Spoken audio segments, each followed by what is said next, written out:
Ukraine की राजधानी Kyiv से हैरान करने वाली तस्वीर आई सामने। रूसी टैंक की चपेट में आई कार में मौजूद बुजुर्ग की बाल बाल बची जान। यूक्रेन की राजधानी कीव में रूसी टैंकों का आतंक। रूसी सैनिकों ने सामने से आ रही कार को टैंक से दिया था कुचल। रूसी हमले में यूक्रेन को भारी नुकसान। रूस ने तबाह किए यूक्रेनियम के मिसाइल सिस्टम। रशियन Mi-24 का बुक मिसाइल सिस्टम पर हमला। रूस ने यूक्रेन के मिसाइल सिस्टम से जुड़े ट्रकों को उड़ाया। हमले के बाद काले धुएं के गुब्बार से भर गया आसमान।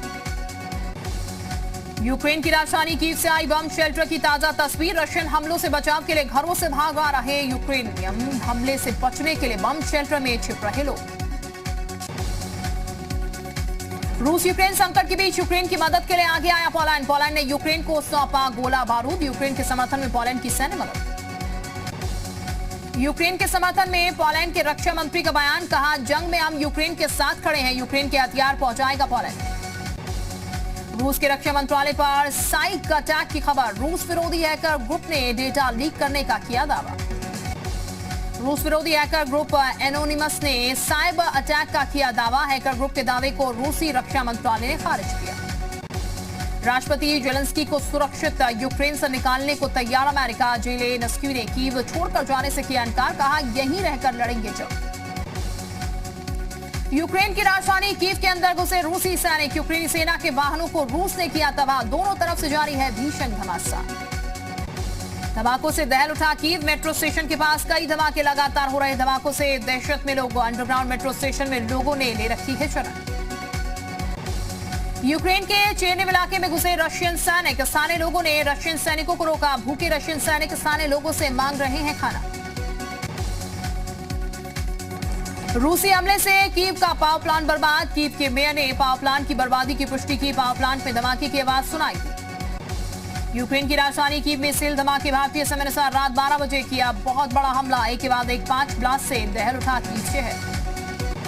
कीव में रूस ने मिसाइल से किया बड़ा हमला। हमले में मिसाइल हमले से थर्रा गया कीव शहर। पश्चिमी यूक्रेन भी रूस के निशाने पर आया। रूस लगातार कर रहा powerful strike. Sukhoi fighter jet से यूक्रेन के एयरबेस पर हमला। रूस के फाइटर जेट ने यूक्रेन का एयरबेस को किया बर्बाद। एयरफील्ड पर लगातार हो रही बमबारी। यूक्रेन पर रूस ने दुनिया का सबसे खतरनाक रॉकेट लॉन्चर किया तैनात। थर्मोबारिक रॉकेट लॉन्चर बॉर्डर पर तैनात। थर्मोबारिक रॉकेट 1 मिनट में 80 रॉकेट लॉन्च में सक्षम। थर्मोबारिक रॉकेट लॉन्चर को TOS-1 भी कहा जाता है। कीव में रूस की तरफ से हो रही भारी बमबाजी के बीच लोगों को वहां से निकालने का सिलसिला जारी। क्षतिग्रस्त हुए पुल को पार करते दिखे लोग। जिस पुल को यूक्रेन ने रूसी टैंकों को आगे बढ़ने से रोकने के लिए ध्वस्त किया था, कीव के लोग वहीं से पैदल भागने को हुए मजबूर। यूएनएससी में रूस के खिलाफ निंदा प्रस्ताव गिरा। पक्ष में पड़े 11 वोट, विरोध में 1 वोट। रूस ने किया वीटो पावर का इस्तेमाल। रूस के खिलाफ निंदा प्रस्ताव के दौरान वोटिंग में भारत और चीन ने नहीं लिया हिस्सा। भारत, चीन और यूएई वोटिंग के दौरान नहीं रहे मौजूद। यूएनएससी में यूक्रेन ने कहा, हम रूस से समझौते के लिए अब भी तैयार।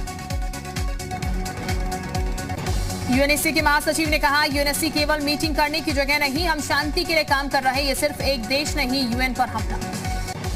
यूएनएससी में भारत ने कहा, बातचीत के जरिए मामला सुलझाना चाहिए। यूक्रेन में भारी संख्या में छात्र मौजूद हैं। जान लेने से समाधान नहीं होगा। अमेरिका ने यूएनएससी में रूस के खिलाफ रखा था प्रस्ताव। कहा, रूस ने बिना उकसावे की यूक्रेन पर हमला किया। हमने दिल तोड़ने वाली तस्वीर दी।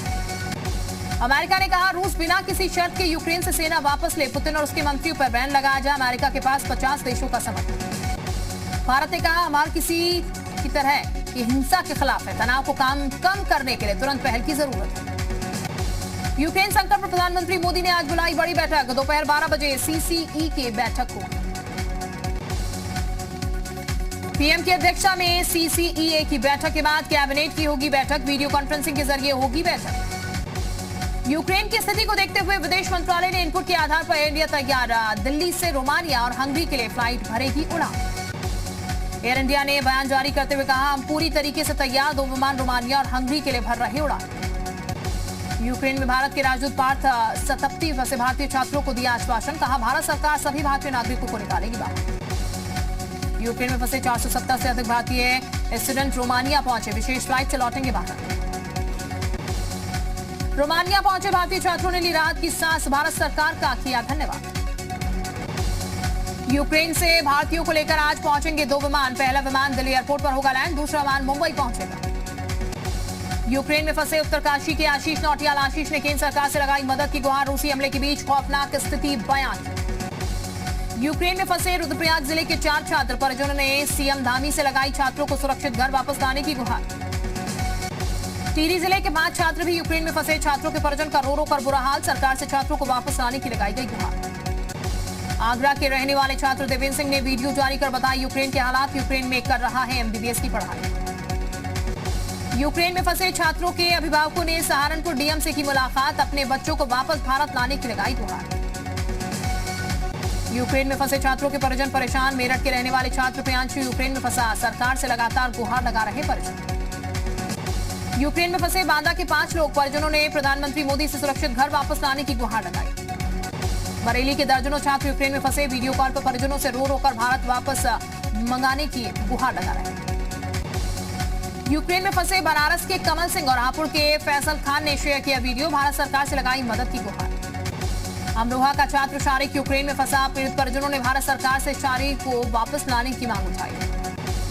यूक्रेन में फंसे भारतीयों की सलामती के लिए आगरा में हवन। अटल सेवा समिति ने किया हवन पूजन। लखनऊ के ऐशबाग ईदगाह में यूक्रेन की सलामती के लिए की गई दुआ। मौलाना खालिद राशिद फरंगी महली ने लोगों की सलामती की दुआ की। यूपी में कल होगा 5वें चरण का मतदान। आज मतदान केंद्रों पर रवाना होंगी पोलिंग पार्टियां। 12 जिलों की 61 सीटों पर होना है मतदान। यूपी में आज रैलियों का मेगा शनिवार। 6ठे और 7वें चरण के प्रचार के लिए सभी राजनीतिक पार्टियों ने अपनी पूरी ताकत झोंकी। बीजेपी अध्यक्ष जेपी नड्डा आज करेंगे धुआंधार प्रचार। कुशीनगर संत कबीरनगर में करेंगे चुनावी सभाएं। सीएम योगी आदित्यनाथ आज गोरखपुर, अंबेडकर नगर, बलिया, कुशीनगर में करेंगे जनसभा। बीजेपी प्रत्याशियों के पक्ष में करेंगे वोट की अपील। सपा अध्यक्ष अखिलेश यादव आज बलरामपुर और सिद्धार्थनगर में करेंगे जनसभा। 6ठे और 7वें चरण के लिए सपा ने कसी कमर। आज जौनपुर में डिंपल यादव, जया बच्चन सपा गठबंधन प्रत्याशियों के लिए करेंगी प्रचार। जनता से करेंगी वोट की अपील। सपा सुप्रीम मायावती आज गोरखपुर में भरेंगी हुंकार। 6ठे और 7वें चरण के लिए जनता से करेंगी वोट की अपील। प्रियंका गांधी आज महाराजगंज में कांग्रेस प्रत्याशियों के समर्थन में करेंगी जनसभा। रोड शो भी करेंगी प्रियंका। जनता के बीच जाकर करेंगी वोट की अपील। अपर्णा यादव ने सपा पर इशारों में किया जोरदार हमला। कहा तुष्टीकरण की राजनीति करने वालों का तोड़ दो मुंह। बोली हम लड़ेंगे हनुमान की तरह और जीतेंगे राम की तरह। सोनभद्र में बीजेपी प्रत्याशी सोशल मीडिया पर इन दिनों छाए हुए हैं। कभी कान पकड़कर उठक बैठक तो कहीं कर रहे हैं बुजुर्गों की तेलमालिश। विनायक दामोदर सावरकर की पुण्यतिथि पर सीएम योगी ने किया नमन। ट्वीट कर दी विनम्र श्रद्धांजलि। बालाकोट एयर स्ट्राइक के 3 साल पूरे होने पर सीएम योगी ने सेना के पराक्रम को किया नमन। लिखा जिसे सदैव गर्व से याद किया जाएगा। सीएम योगी ने सुल्तानपुर से सपा पर साधा निशाना। कहा राम भक्तों पर गोलियां चलाने वाले अब गदा लेकर घूम रहे हैं। पहले जेब में अवैध तमंचा लेकर घूमते थे। प्रयागराज में सीएम योगी ने बीजेपी की प्रचंड जीत का किया दावा। बीजेपी को मिल रहा जनता का आशीर्वाद। इस बार फिर 300 से ज्यादा सीटें जीतकर सरकार बना रही बीजेपी। चित्रकूट में विपक्ष पर जमकर बरसे सीएम योगी। कहा विपक्ष के नेताओं ने विदेश भागने के लिए बुक करा दिए टिकट। अखिलेश यादव ने अयोध्या में हनुमानगढ़ी में की पूजा अर्चना। प्रभु राम से की जीत की कामना। बहराइच में बीजेपी सांसद बृजभूषण शरण सिंह का विपक्ष पर हमला। कहा यह मनमोहन सिंह की सरकार नहीं, ये ठोको बाबा की सरकार। अराजकता करने वालों का तुरंत हिसाब किया जाता है। नोएडा में सुपरटेक ट्विन टावर को गिराने का मामला। ट्विन टावर को गिराने के लिए नागपुर से आएगा विस्फोट। बाराबंकी में एक दारोगा ने फांसी लगाकर की आत्महत्या। सरकारी आवास में फांसी के फंदे से लटकता मिला दारोगा का शव। बांदा के रेलवे ट्रैक में मिला युवक का कटा हुआ शव। परिजनों ने पड़ोसियों पर लगाया हत्या का आरोप। कौशाम्बी के सिरातू में डिंपल यादव ने बीजेपी पर बोला करारा हमला। कहा जंग लगे इंजन को हटाने का आ गया है समय। कांग्रेस प्रवक्ता अंशु अवस्थी ने बीजेपी पर साधा निशाना। कहा बीजेपी के नेताओं को साफ दिखाई देने लग गई है हार। लोगों का ध्यान भटकाने के लिए दे रहे उल्टे सीधे बयान। जालान के डीएम का ऑफिशियल फेसबुक पेज हुआ हैक। डीएम प्रियंका निरंजन ने ट्विटर के माध्यम से ट्वीट कर दी जानकारी। गोंडा में सपा प्रदेश अध्यक्ष नरेश उत्तम पटेल के बिगड़े बोल। बीजेपी नेताओं के लिए अमर्यादित शब्द का किया प्रयोग। सपा सरकार बनने का किया दावा। वाराणसी में आप नेता भगवंत मान ने निकाला रोड शो। पार्टी प्रत्याशी के समर्थन में वोट करने की अपील की। बीजेपी सरकार पर साधा निशाना। मथुरा में हाईवे पर कैंटर में लगी भीषण आग। कैंटर चालक की आग में झुलसकर हुई मौत। सूचना पर पहुंची दमकल की गाड़ियों ने आग पर काबू पाया। मुजफ्फरनगर में कार सवार बदमाशों ने 2 छात्रों पर बोला हमला। दोनों छात्र गंभीर हालत में अस्पताल में भर्ती। बस्ती में जीआरपी के हाथ लगी बड़ी सफलता। रेलवे स्टेशन पर पुलिस ने 3 महिला तस्करों के पास से 20 लाख के 9 बोरे और 305 कछुए बरामद। बांदा में प्रतिबंधित काले हिरण का शिकार कर रहे 4 शिकारी गिरफ्तार। मौके से फरार हुए 7 शिकारियों की तलाश में जुटी पुलिस और वन विभाग की टीम। मथुरा की महिलाएं फूलों से बना रही गुलाल। ब्रजगंधा प्रसार समिति प्रोजेक्ट के तहत बनाया जा रहा गुलाल। उपराज्यपाल मनोज सिन्हा ने कामाख्या धाम में टेका मत्था। मां कामाख्या मंदिर में आधे घंटे से ज्यादा रुककर की पूजा। पूर्णागिरी मेले की तैयारी पर बैठक का एसडीएम हिमांशु कफलटिया की अध्यक्षता में संबंधित विभागीय अधिकारियों की बैठक हुई।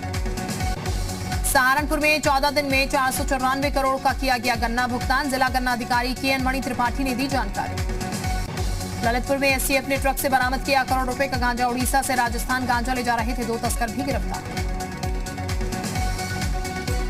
कासगंज में युवक की हत्या का पुलिस ने किया खुलासा। भाभी से अवैध संबंध होने के चलते भाई ने ही की थी भाई की हत्या। आरोपी भाई को पुलिस ने किया गिरफ्तार। झांसी में शराब माफियाओं के खिलाफ पुलिस का बड़ा अभियान। 19 लोगों को गिरफ्तार कर भारी मात्रा में शराब बरामद की गई।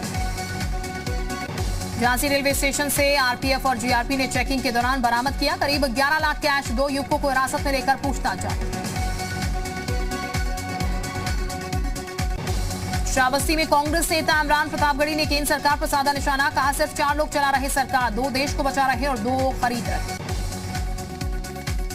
बांदा में महिला की ईंट से सिर कुचलकर हत्या। महिला के जेवरात लूटकर फरार हुए बदमाश। सूचना पर पहुंची पुलिस मामले की जांच में जुटी। सहारनपुर में आंधी तूफान और ओलावृष्टि ने बर्बाद की किसानों की फसल। फसल बर्बाद होने से किसानों की बढ़ी मुश्किल।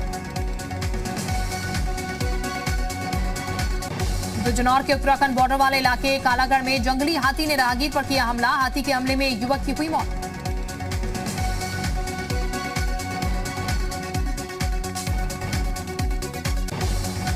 बाजपुर में स्वास्थ्य विभाग की टीम ने स्टार हॉस्पिटल पर की छापेमारी। मानकों के विपरीत व्यवस्था मिलने पर अल्ट्रासाउंड मशीन की सील।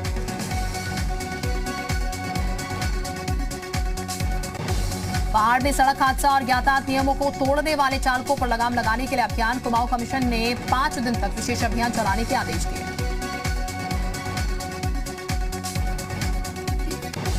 खटीमा में मिठाई कारोबारी के घर में सिलेंडर ब्लास्ट में 2 लोग गंभीर रूप से झुलसे। कड़ी मशक्कत के बाद फायर ब्रिगेड ने आग पर काबू पाया।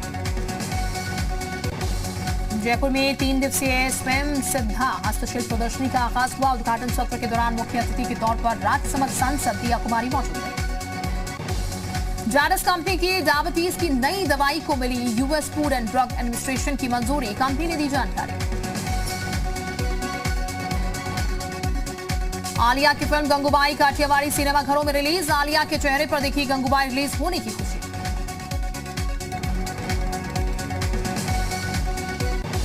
अमिताभ बच्चन की अपकमिंग फिल्म झुंड का ट्रेलर रिलीज। फुटबॉल कोच की भूमिका में नजर आए अमिताभ। 4 मार्च को सिनेमाघरों में रिलीज होगी फिल्म। विजय और विक्रांत मैसी की फिल्म मुंबई का इस साल मुंबई में मई में हो सकती है रिलीज। पिछले साल कोरोना के चलते रिलीज नहीं हो सकी थी फिल्म। ऑनर किलिंग पर आधारित है फिल्म। लव हॉस्टल फिल्म को मिला दशकों का प्यार। फिल्म में विक्रांत सान्या का देसी रोमांस देखने को मिल रहा है।